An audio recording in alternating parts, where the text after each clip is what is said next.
আসসালামু আলাইকুম। সবাই কেমন আছেন? আমি আলহামদুলিল্লাহ খুব ভালো আছি আপনাদের দোয়ায়। আমি সবসময় চেষ্টা করি বাসায় নিজের পছন্দের জিনিসগুলো নিজেই রান্না করে বা বানিয়ে খেতে। যেমন আজ পিৎজা বানালাম। প্রথমে আমি 1 চামচ ইস্ট আগে থেকে হালকা গরম পানি দিয়ে ভিজিয়ে রাখি।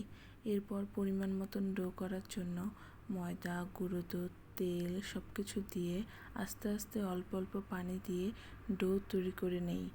এরপর আমার ডোটা দেখেন, জাস্ট ওয়াও, সফট হয়েছে একদম। তারপরে আমি চিকেন আগে থেকে অল্প মশলা দিয়ে মেখে রেখে দিয়েছিলাম রেস্টে। তারপর অল্প পরিমাণের তেল দিয়ে ভেজে নিচ্ছি। আমার ডোটা একদম কমপ্লিট সফট, একদম নরম হয়েছে। আমি ওটা দিয়ে রুটির মতন করে ফ্রাই প্যানের উপরে নিয়ে নিলাম। তারপর আমি প্রথমে একটু কাঁটা চামচ দিয়ে কেচে নিচ্ছি। এরপরে আমি সস দিয়ে দিলাম, সস দিয়ে পুরোটা মাখিয়ে দিলাম।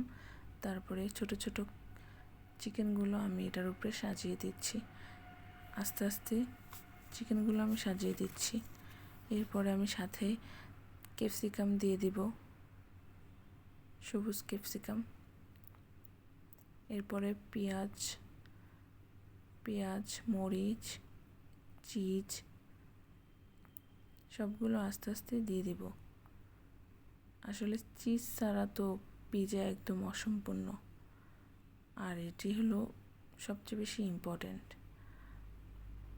তার থেকেও বেশি ইম্পর্ট্যান্ট হলো অরিগানো। আপনি যেটা না দিলে হবেই না পিৎজা। আর আমি সবসময় পিৎজা তৈরি করার জন্য চুলাটাই বেশি ব্যবহার করি। আর এটা আমি চুলায় বসিয়ে দিলাম। এর কিছুক্ষণ পরেই আমার পিৎজার কালারটা দেখেন, জাস্ট ওয়াও। আলহামদুলিল্লাহ, অনেক স্বাদ হয়েছে। আল্লাহ হাফেজ সবাইকে।